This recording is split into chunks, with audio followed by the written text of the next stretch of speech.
Hi, everyone, and welcome to the LatinX Business Podcast. I'm your host, Randy Gomez, and if you're looking to demystify the world of business through the raw, authentic stories of LatinX entrepreneurs, you've come to the right place.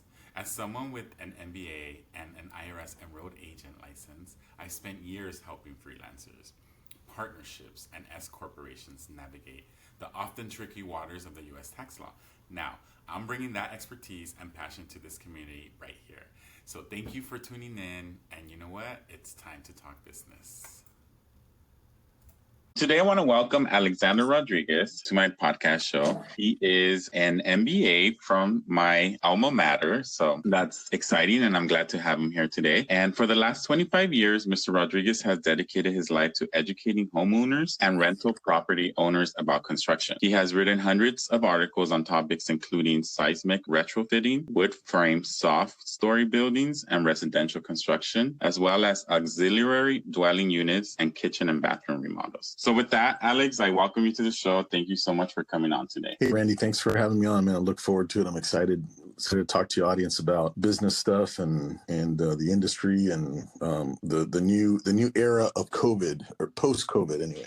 Yes, of course. You know, it's been such a crazy year, and with so many businesses still having to provide services, I'm just excited to hear about how you've maintained your business as well, how you came about in the industry, you know, even your educational background. So yeah, tell us a little bit more about your business and what kind of services you guys provide. So we run a residential construction business. Anything that with kitchen, bathroom models, home additions, we will walk the homeowner through the whole thing. So we'll help them come up with a game plan, actually develop the plans. We'll have an interior designer that'll work with them to pick stuff out. We're a turnkey home improvement company. So that's 90% of our businesses. And then as you mentioned, I think in the intro, we do earthquake retrofitting or large wood frame apartment buildings and condos and stuff like that. That's been a smaller part of our business, but I would say 90% of the work is residential single family residences, remodeling them and keeping them going. Okay. Oh, okay. Yeah. And, and I'm glad you provide that detail, because I would have,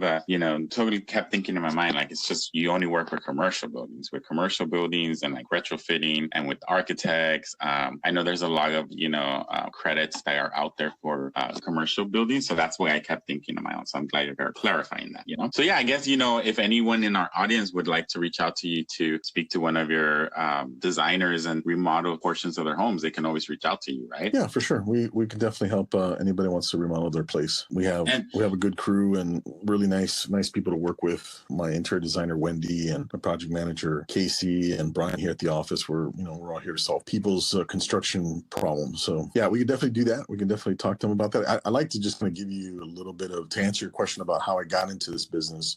We were flipping houses in 2004. I had a partner. We were buying properties and fixing them up and selling them.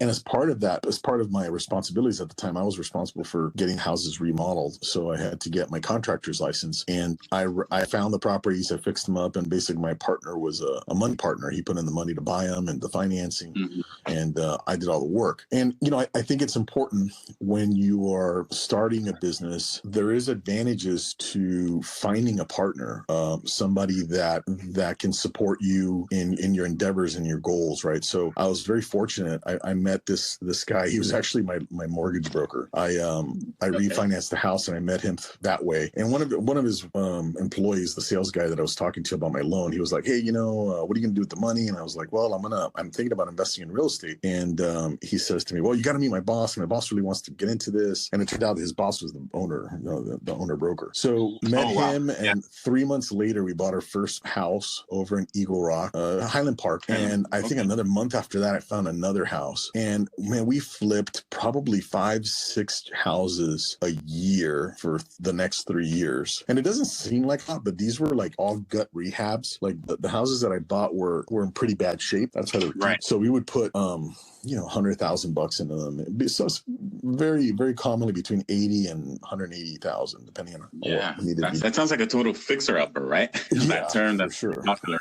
for sure. And then, Okay. obviously 2007 came and it crashed. And all Mhm. of the money that I had made with my partner over the last 3 years, we put into 5 acres in Victorville. We're going to develop like 60 houses or something crazy like that. It's going to be like a $16 million development. Well, the bank that lent Okay. us the money to buy the land in Victorville went under with many other banks Wow. that were there. It was just a disaster. Yeah. How do you build homes without a lender, right? You You need can't, the yeah, you can't, capital. or buyers. There was no buyers to be had.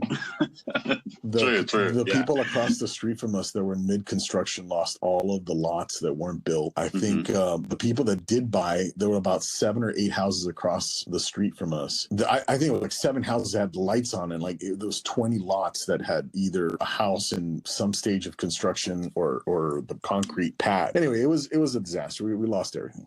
Right. So at the end of this whole journey nightmare, I was like, man, I really would like to have known what was going on, because see, I think a lot of times when you ride the bubble, when you're riding a bubble, and you can argue that perhaps we have some bubbles right now and the difference Right. in the different indexes, but when you're in the bubble and making money, you think and your friends think that you're some kind of a genius. You are Ray Dalio, right? Yes. Yeah. But you're not. You're riding the bubble. So the problem is when you ride the bubble, when the bubble blows, you all of a sudden you don't seem very smart anymore. So Right. I wanted to understand a little bit more. Well, a little bit. I wanted to understand a lot more about business and what it takes to be successful. Now, look, mind you, I've been an entrepreneur my whole life. I started my first substantial business when I was 21. I bought the accounts, and I had a security company that I ran for 7 years before I closed that and I started doing the real estate flips. But I didn't really have formal business training, right? Like now, like as you mentioned, you went to MBA school, and we went to the same MBA school together. Yeah. Not at the same time, a few years apart, but there's a very significant difference from somebody that's trained in business, that went to a business school, and folks that are just bootstrapping it, trying to figure it out and learning as they go. And Right. I think that there's definitely a lot to be gained by going to school. So anyway, that's how I ended up at Mount St. Mary's, and I went to undergrad there. I got my business degree and I got my MBA. And as I was going to undergrad, I was building this construction company, right? Because I had the license from flipping houses. We had the business corporation. Right. We just didn't have any customers to, there's no buying and selling of houses for any significant way. Right. For, I don't know, probably 12 months, maybe 18 months. I think the market didn't start stabilizing until about 18 months after 2007. So it wasn't until 2009 that 2009, yeah, that things kind of mellowed out. Mm-hmm. So I had to, but I had a family to support, and I never collected unemployment or anything like that. I just went to work, and I just started hustling and trying to figure out how to get customers to remodel their place, remodel their house. And I came across the Mount. I remember one of my first classes at Mount St. Mary's was a digital marketing class. And in this class, we read a case study about this little infant app called HubSpot that helped people manage their website and create marketing content that people would find you organically, so you didn't have to pay for the ads. So at the end of this class, I signed up for the service as part of the case study and, my paper that I had to write for class. But literally on the stuff that I would learn on Saturday and Sunday, because weekend college is Saturday, Sunday, the stuff that we learned over the weekend, we started using during the week in my business. And I used everything that I found relevant and whatever tools, were exposed. I was exposed to through my time at school. And, sure enough, we used that software. To date, we started with a website. Actually, I didn't have a website. I created a website, and we used to pay for our leads. There was a company very similar to Angie's List that we would pay for leads, and they're horrible leads. I mean, the company would sell them to like 7 or 8 people. By the time you called the homeowner, they were so pissed off that their phone was exploding with phone calls. Oh man, that's horrible. Yeah, that's horrible. So can you imagine you're searching online and you put your phone number in, and like 18 people call you like within 7 minutes of you hitting enter? You're like, yes. I think I made the mistake once of doing like an Angie's List once, and I was like, never again. Like, I'm ignoring all the unknown numbers. Yeah, it's a nightmare. So the people were pissed, and every time that somebody would click on our thing, it was like a $50 or $60 lead cost. Charge. Jesus. Yeah. So anyway, that was a nightmare. So when I came across this HubSpot app and we started creating inbound content, which was basically giving people information about what they're looking for, right? Like if you're looking for to do a kitchen remodel or a bathroom remodel, you're going to want to know what it costs. You're going to want to know what are your options. You're going to want to know how long it takes. You're going to want to know a very series of common questions that everybody has when they're about to buy something. And when the bigger the buy, the bigger the questions, or the larger the quantity of questions, right? Right. So anyway, we started creating blog articles about all of these questions that people had about the different components of a kitchen or a bathroom or home edition, or plans, or whatever. Anyway, but it turns out that it's actually marketing that people want, right? People would much rather find you from either a referral, like they had, like they're at a cocktail party or something. They said, hey, I'm thinking about doing my bathroom or my kitchen. And you know anybody? That's one way, right? When you call them and say, hey, so-and-so told me you need help with the kitchen or bathroom, they're very receptive.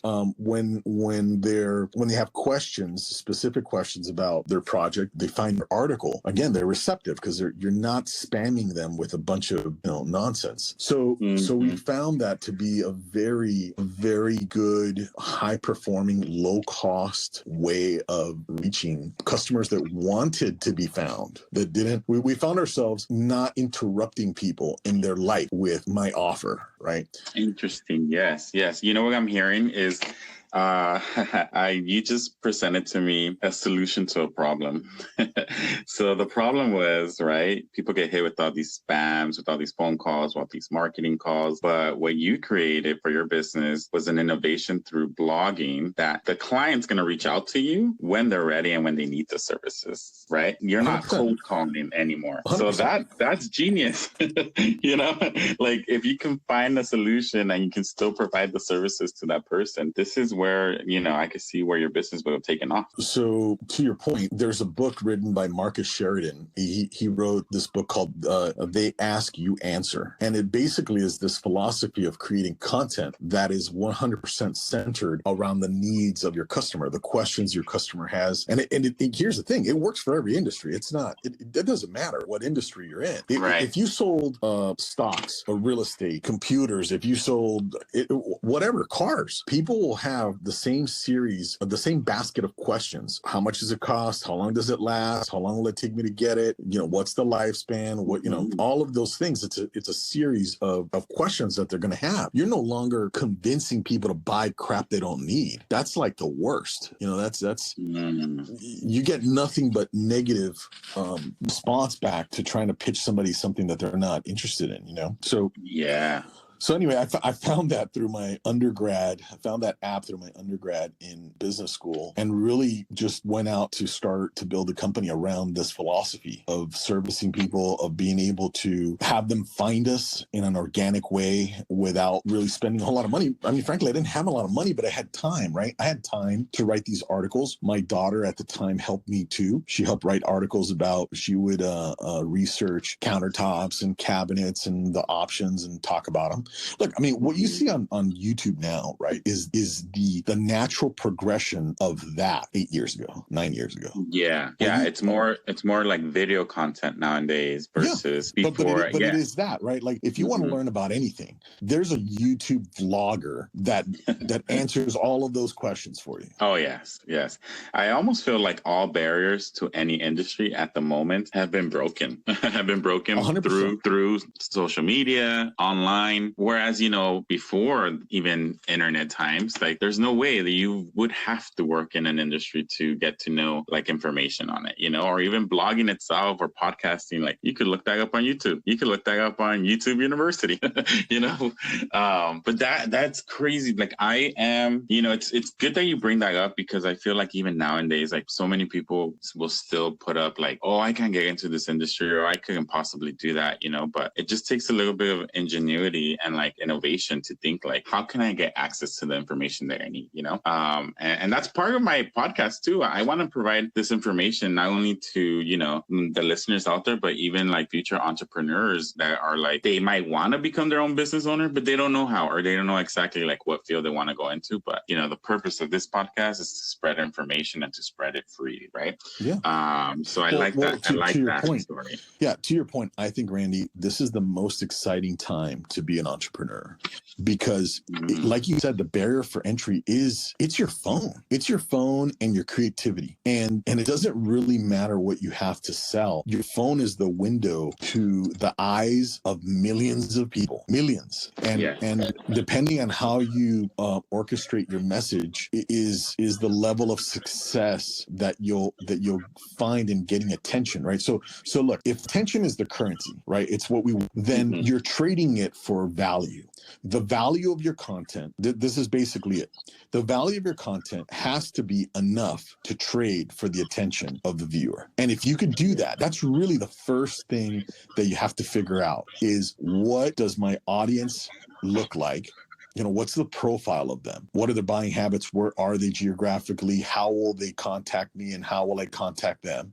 When you figure that out, where are they? Yeah. And then what's the best platform for them to be on? And in many cases, you'll find them on a few different platforms, but I don't think you need to go all of them. But the real importance, I think, to dealing or answering or responding to somebody that tells you, I don't think I could get into that industry because X, Y, and Z, I just think that that's just not true. That's really the new paradigm, right, for starting a business. Before, you'd have to either knock on doors to get attention, or you had to call people or fax, do mass faxes or mass emails. Right. Now you're if you're creative enough and you can come up with a good message, you can attack them in a more positive way.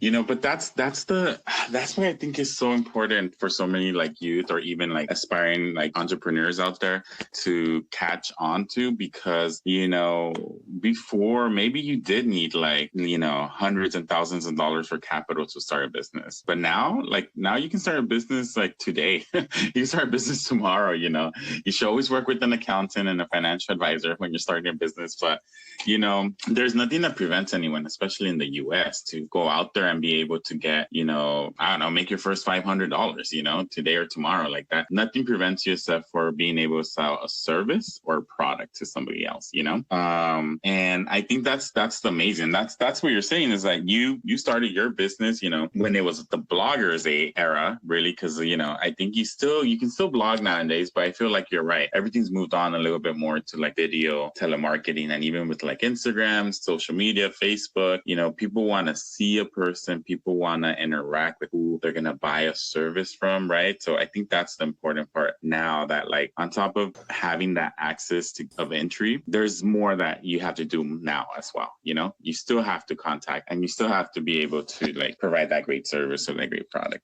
to your client. Oh, 100%.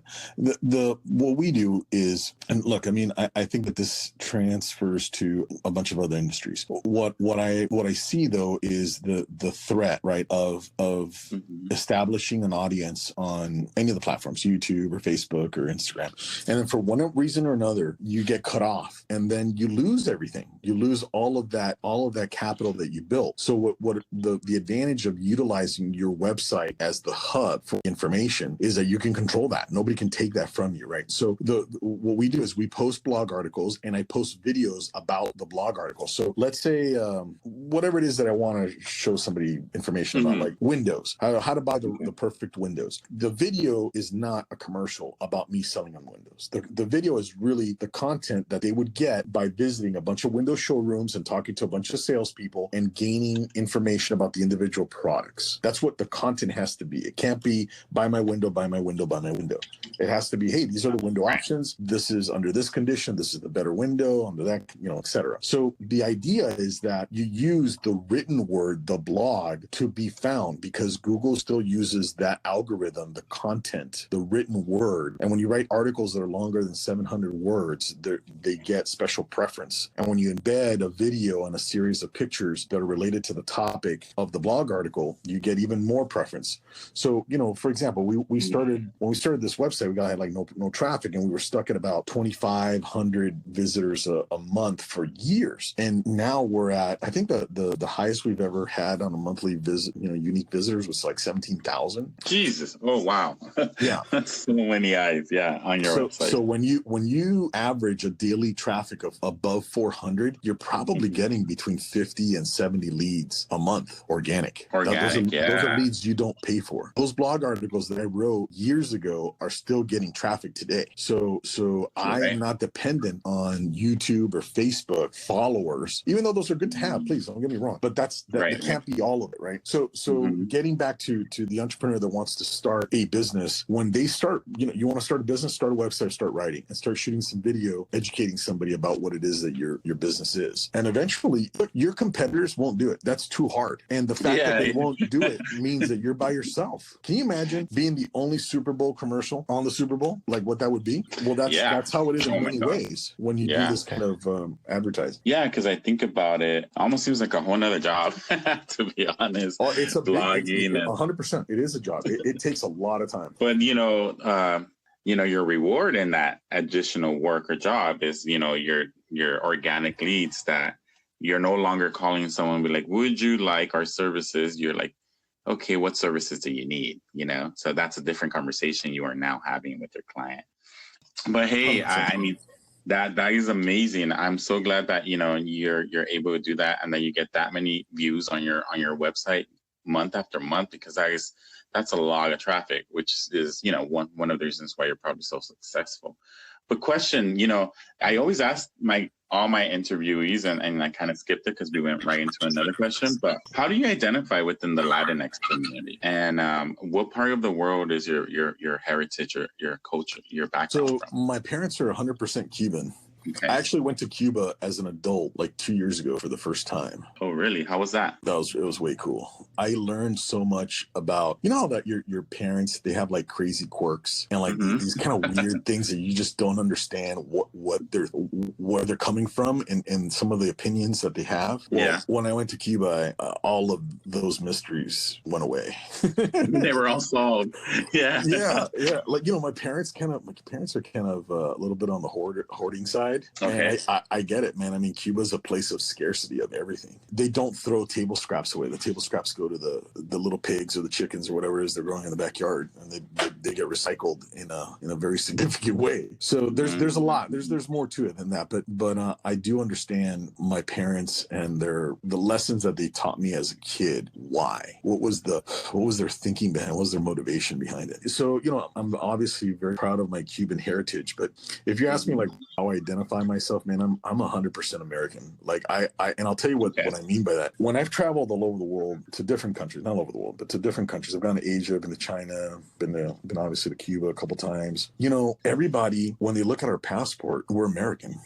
And I just, that's something that kind of I was talking to Brian about that earlier today. And it's a really trippy thing. We get caught up with kind of the titles here, but everybody that's outside of the US views us as Americans, but we don't view ourselves as Americans. We view ourselves as, a hyphenated thing. So I mean, America's an ideology, and I believe in capitalism and liberty and freedom and living up to your full potential. And I think that I'm really proud that my parents really adopted that way of thinking from go. My dad came over here when he was 21, and my mom was like 17 or 16, something like that. They got married really young. My parents have been married since my parents are in their late 70s, and my dad's like 82 or 83. So I've been married 60 years or something like that. I was gonna say 50 plus for sure. Yeah.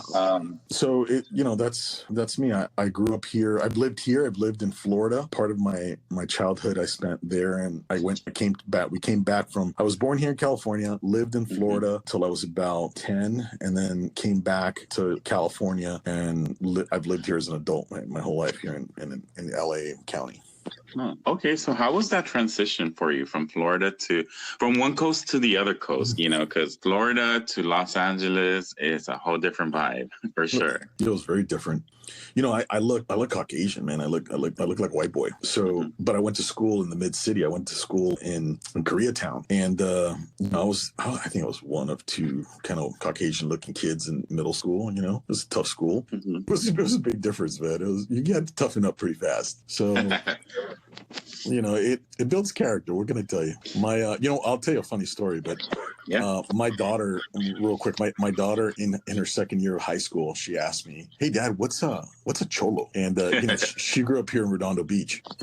She didn't know what a cholo was until she was 16 or whatever. Yeah, so, that's a fair question. Yeah, she didn't know what a cholo was. I don't think there's too many out there. No, I looked at my wife. I'm like, man, we did all right. Yeah, but anyway, it was different. It was different. My wife's Mexican, from Mexican parents. Yeah, so it's a melting pot, man. We melted.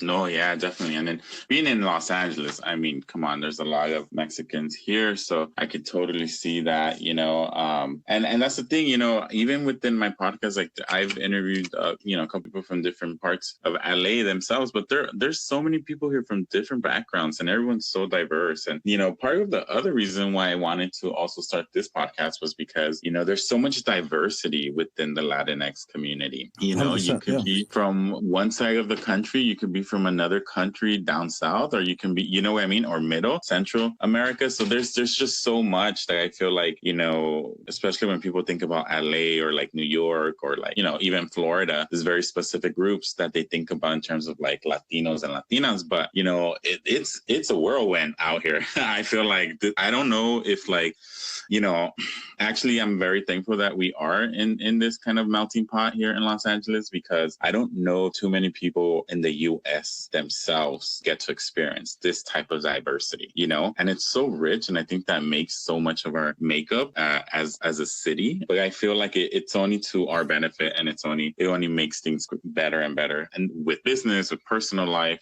But yeah, okay. So let's move on to the next question, because I wanted to ask you, how has your business done during the pandemic, especially with, you guys do specialize in remodeling like residential units.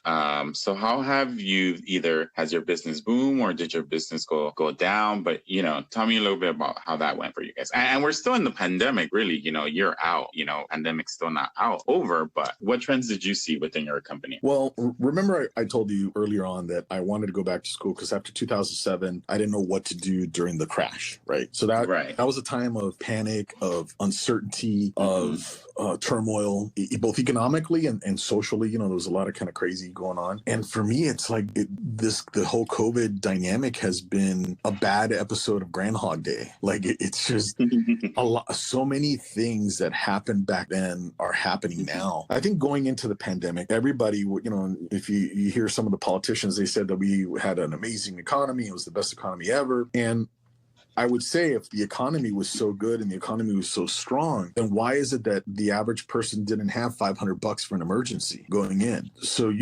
when you talk about before we went into World War II, the average person lent the government money to fight the war. There was savings, like not a month's worth of savings. There was months worth of savings. And in some cases, some people had years worth of savings because they lived beyond their means. They didn't go to the mall and blow all of their check and then, 50% of the credit card budget. So when we went into this pandemic back in March, I mean, I would say 85% of the people, 90% of the people were not ready for a systemic economic shock like that. Mm-hmm. And that freaks everybody out in a very significant, as it should, it's not a criticism, but going in, we were not in a very strong position. Like, sure, rich people, dude, hey, they're rich, man. They have resources, but the average American, I don't think was ready to deal with this. And if you notice, it started off very slow. Like, hey, we're just going to close down for 2 weeks to what was it, flatten the curve or whatever other kind of bullshit thing that we're told. Flatten the curve. Yeah, we're flattening the curve. All right, we flattened the whole thing. We're flat-lined.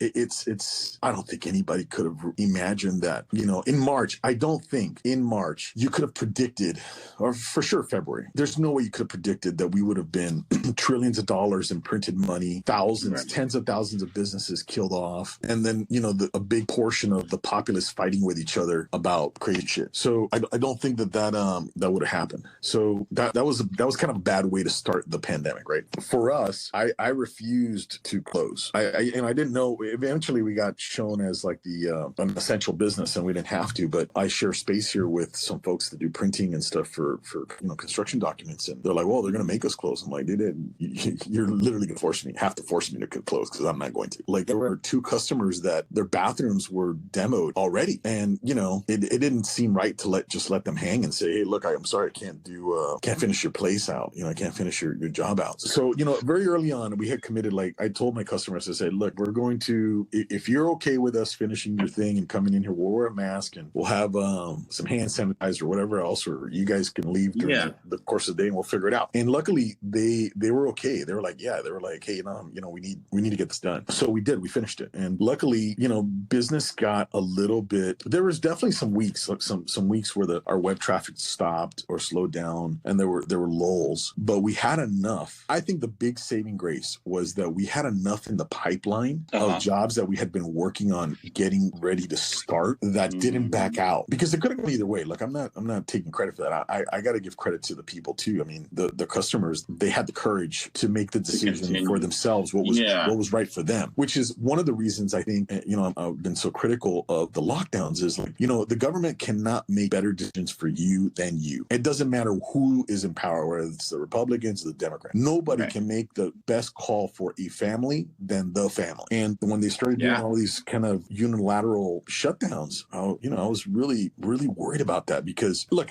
as it's played out, businesses went under and they're never coming back. And there's thousands of them, and there's a significant scar. So like every day when you hear on the news, things are bouncing back and we're getting X% growth. I'm like, yeah, but look at the starting point of your data, right? It's misleading if they tell you, hey, GDP is going to go up by 6%. Well, dude, it dropped by 40. So 6%, like, I mean, look, I'll take it, right? I mean, I don't want to continue negative GDP, right? But if you're telling me, if you're boasting the fact that it's up 6, but we've been down 40 or 50, dude, it's not good. Yeah, I think so much also of like the news media outlets, and that's why I kind of like tend to read or listen more to like NPR versus what's on the news every day, because I'm looking for more facts. And like, I think me and you are trained as MBAs, right, to look at the numbers, and we always go back to concrete evidence. So if we've seen a 40% decline, but then there's a 10% increase, we're still not in a good place, right? We're all but scratching the surface,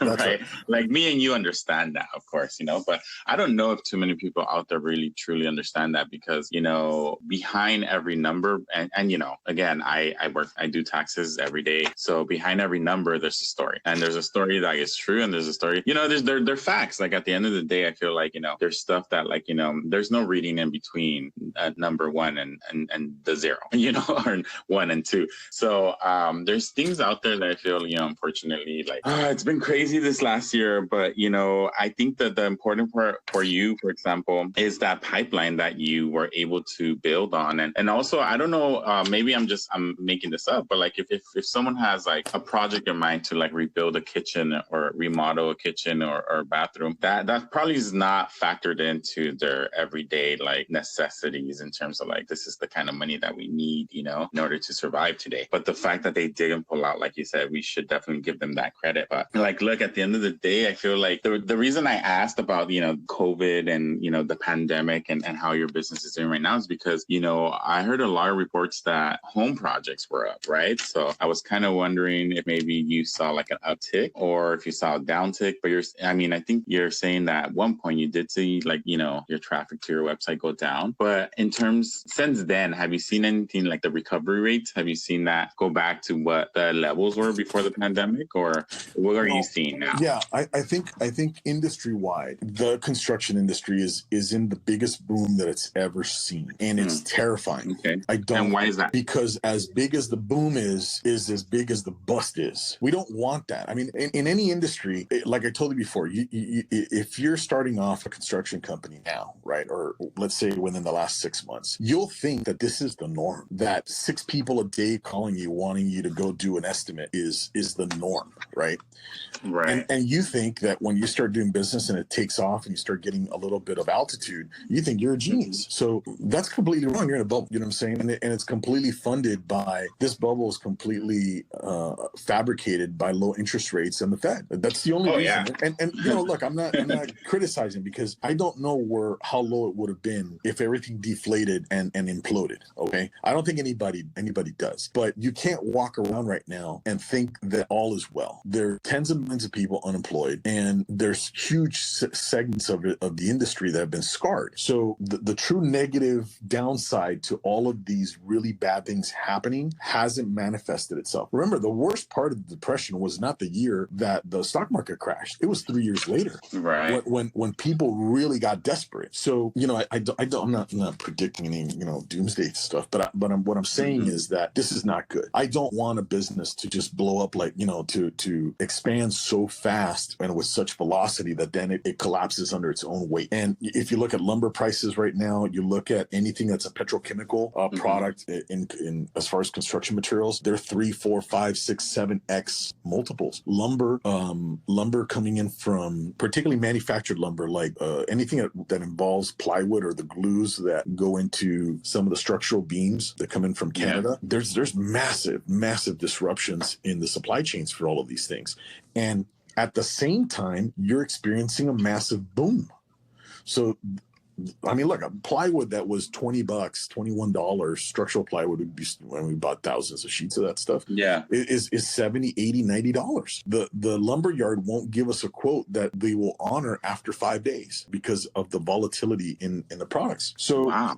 That's insane. Yeah. Those are scary things. This is not good. It's not good. Look, is it better than the phone never ringing? Of course, it's better. But you can't walk around complacent thinking that, hey man, we're gonna go buy a new house and a new car and a second house in Maui. Like that'd be reckless, right? Oh yeah. No, and then also that presents, like, you know, a challenge for your business. Like, how do you quote your clients if you know your supply can only be guaranteed within the next 5 days, you know? Well, and how much time do you give your clients to decide and, you know, design, how much time you need for design as well? So yeah, I can see the trickles of it, of course. Yeah, it's definitely, you know, there's a lot of millennials coming in that are first-time home buyers, and they've never experienced anything like this before, right? I mean, when they were in high school, maybe they saw the last crash, but now that they're stepping into the you know, as a homeowner, they're experiencing these out of them, you know, not in a normal situation by any stretch of the imagination. No, definitely.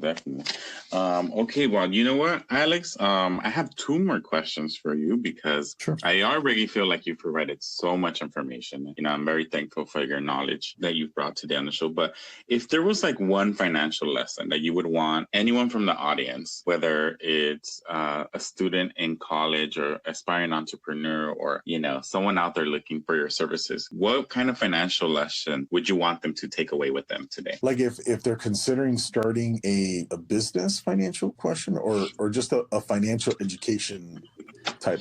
Yeah, you know, like, well, maybe not just want to start a business, but let's go a little bit with like a personal one. What has been one of your biggest like financial lessons that you learned? You know, you've been through the recession in 2007, 2008. Now there's a pandemic going on. All right, I think I've got a good one. So I would say your network is 100% tied to your net worth in an environment where let's take an example of what we're talking about now. When the pandemic first hit, I had just hired 2 people. I hired a designer and a project manager, and I had hired Brian to do social media for me about a year before. And now we're looking at potentially losing 30-40% of our revenue. I mean, nobody knew what was going to happen, right? I made a conscious decision. I had probably about 2-3 sleepless nights or tumultuous nights, and by the middle of the week, I realized that I wasn't going to let anybody down. I realized that I was willing to go through my reserves and keep these people. And I'm going to tell you specifically why I did that. Yeah. It's not because I'm, you know, Mother Teresa, but think about it like this. I'm going to give you an analogy. If you were challenged to play one-on-one basketball and you weren't playing one-on-one basketball, you're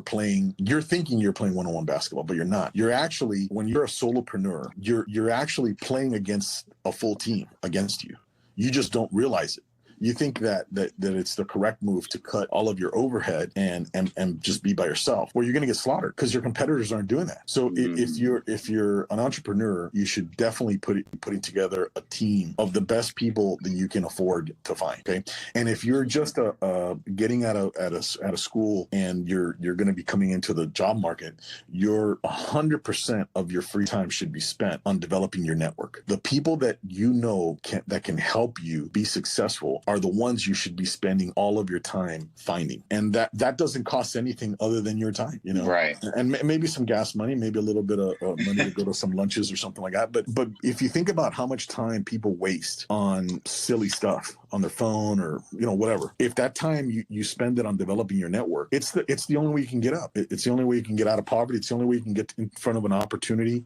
It's the best way to spend your downtime. Yeah. Yes. You know what? I love what you just said, because, you know, yeah, I might take a little bit of money, you know, like you said, gas and maybe like lunches and a nice dress shirt or dress. Right, sure. But, you know, at the end of the day, I feel like all the connections, like, you know, we went to MBA school and you learn so much theory there, and it's theory after book after book after book. But, you know, what you really put into practice is your everyday experiences and your experience at work. You know, how long have you been somewhere? How much have you learned? And what can you take from that job and apply to the next job? Because one thing, for example, that I've learned is it doesn't matter what job I had. For some reason, that job always prepared me for my next job. And it always gave me like that confidence to be like, oh, I've done this before, so I can do it. This is just another level of that, or it's a little bit more complex, right? So I agree with you. Networking is so important. And I feel like anyone could, you know, put that into work. You just have to, for example, set it in motion, because networking does involve someone to be a little bit outgoing and to be, you know, if you're not that kind of person, I know there's some people that struggle with that, but there's groups out there that would like teach you and walk you through, like, you know, steps of networking and how to follow up with people. So yeah, I love that lesson that you just gave out to people, because that's something that is very low cost. Again, like even now, low barrier to be able to enter that kind of world. You know, networking does not require you to put in $100,000 capital. You get me? 100%. Everything that you need today and in the future, somebody else has, for sure. Mm-hmm. So how will you ever get to those things?